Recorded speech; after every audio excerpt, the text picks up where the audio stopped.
Do you recall the multiple scandals involving New York Governor Andrew Cuomo, such as the multiple allegations of sexual harassment, ordering countless elderly coronavirus patients into nursing homes where many of them died, or offering special access to COVID-19 tests at the height of the pandemic to his family members? You haven't heard much about those stories lately in the media, and the governor has yet to pay in any way for these alleged crimes, certainly allegations and strong ones. So will Governor Cuomo face any consequences for his actions?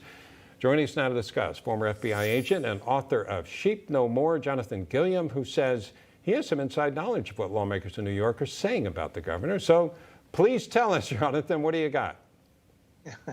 They're worried. That's what's going on right now. There's a lot of people on both sides of the House, Democrats and Republicans, that are worried that Cuomo is completely going to get away with all of this stuff, because several of these people on both sides of the aisle have stuck their necks out against this megalomaniac that rules with an iron fist. I mean, we know that he's made egregious threats to multiple people over his entire span in office. He is basically sexually harassed anybody that he wants to, and he goes after everyone, media, legislators, everyone. And so there are people that are actually, and I know he's going to love this, but there are people that are afraid because they've challenged him.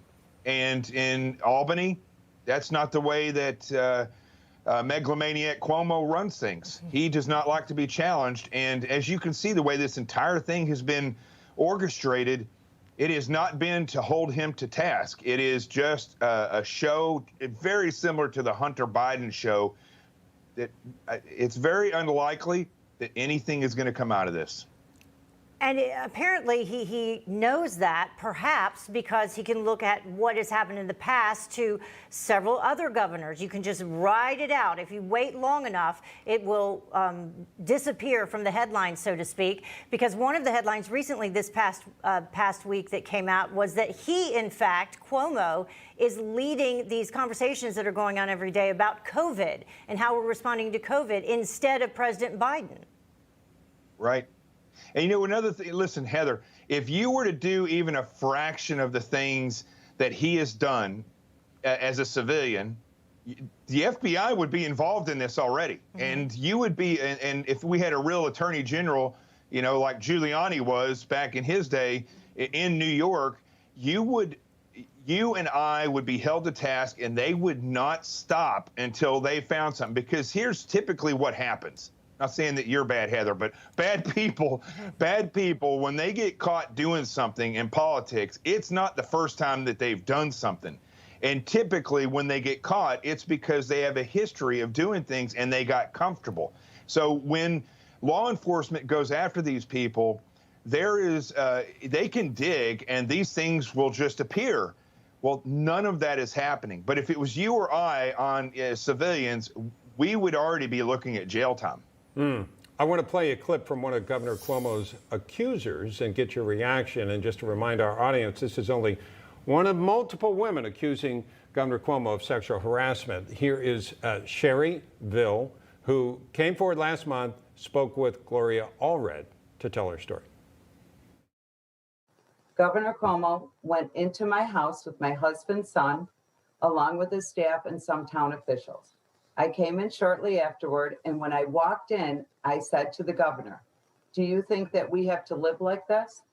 That's when the governor looked at me, approached me, took my hand, and pulled me to him. He leaned down over me and kissed my cheek. I was holding my small dog in my arms, and I thought he was going to pet my dog, but instead he wedged his face between the dog and mine and kissed me on the other cheek. And what I felt was highly sexual manner.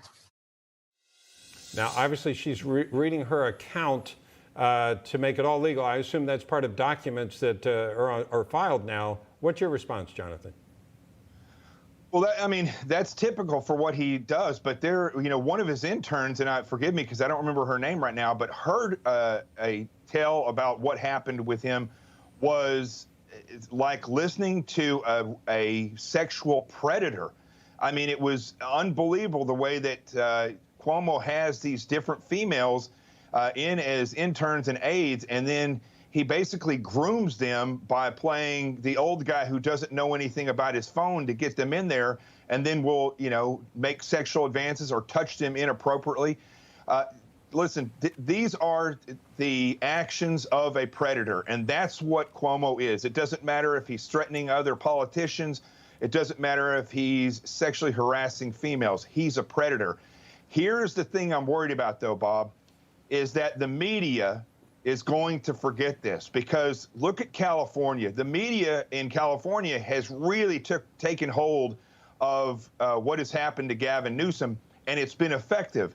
And listen, I know I'm in media, you're in media, but I'm no fan of media, because I think that they lean too far to the left or the right. But in this case, Cuomo is bad for everyone, and the media has to stay on top of this, or else this story is going to get lost, because we can't count on the New York Attorney General or the DOJ or any of these other people. The families of these victims, like with Voices for Seniors, for instance, the victims of these over 15,000 people that died because of Cuomo's mismanagement of COVID, they're the ones who really have kept this alive more than anyone, and I'd like to see the media step up to the plate.